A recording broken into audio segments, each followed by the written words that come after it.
Tony Atwood here with Michelle Garnett. Now, it is time for Ask Tony and Michelle. We have a question. I'm going to read the question and we're going to take it in turns in replying. Now, this question has come in that says, is there a tangible benefit in having an official or formal diagnosis of ADHD in adulthood as opposed to just knowing intuitively?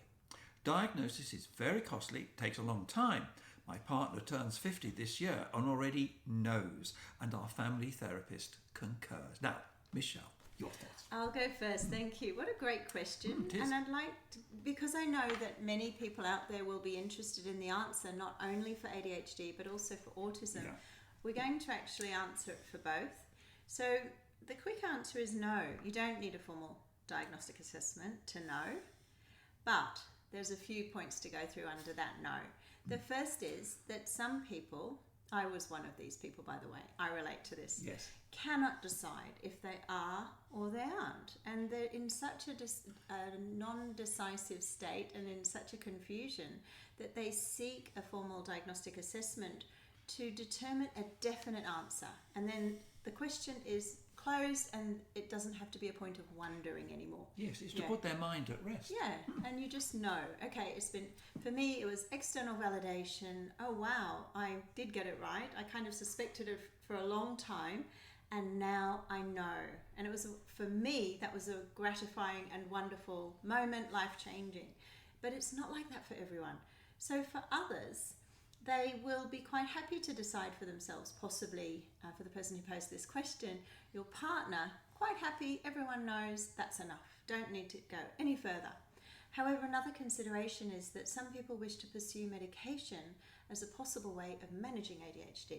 So I don't know your partner who put this in, but if you've got to 50, often you found ways around. That was certainly for me. I was 54 at the time of the diagnosis of ADHD, so I was able to have found ways around the ADHD challenges, and that can be enough. But if medication is appealing as an option, that's definitely a reason to go ahead with a diagnostic assessment.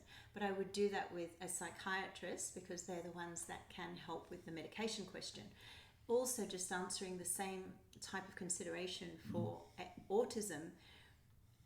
Yes, you can have a self-diagnosis of autism, but if you want funding, it will need to be confirmed by a specialist. Usually in Australia, it's a psychologist, clinical psychologist, psychiatrist, pediatrician for the young ones. So funding, yes, we do need to have that confirmed at the moment, at least, probably going forward as well. Also add that it allows you to look at your past through the lens of ADHD and or autism and make sense of the past. Also to make positive decisions for the future based on strengths, not weaknesses. But it will also affect the relationship in sense of understanding. And this may mean that there is more compassion than criticism. And so there is a recognition that this is not something that they just won't do and they're being belligerent. It's basically, it is a genuine difficulty and they need support rather than, as I say, criticism. So it can be very helpful in a relationship to know ADHD or autism is there. It can. And that is whether, so for example, if both partners accept the self-diagnosis, great, then we're working on that page. We're both together, we're agreeing, yeah, autistic, ADHD, both, whichever it is, and we can go from there. And the way that's helpful is then we can adjust expectations and provide the levels of support that are needed, both partners involved with that. So you don't need a formal recognition for that unless one partner does. And then, of course, it can be worth pursuing that to get on the same page. Yeah, and both can access the various resources that are on the internet, in books and so on, and have the, that's what is happening there. Yeah. True, yes. So very helpful and to feel not alone. Other couples have gone through this. That's helpful. Now, there's another thing to mention here on diagnosis, and that is that as part of the neurodiversity affirming movement, there's a change, there's a shift that's occurred where there's a much more acceptance now from clinicians, therapists, to a self-diagnosis. So if someone comes in self-identified, I know I'm autistic, I know I'm ADHD, that without going any further to actually formalize that, the clinician or therapist will accept that, okay, that's the page we're on. And that's a real change. And I see that as a real positive change, that can now occur.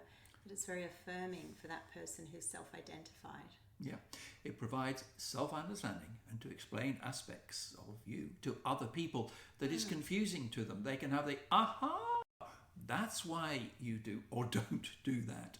And it can be helpful all round.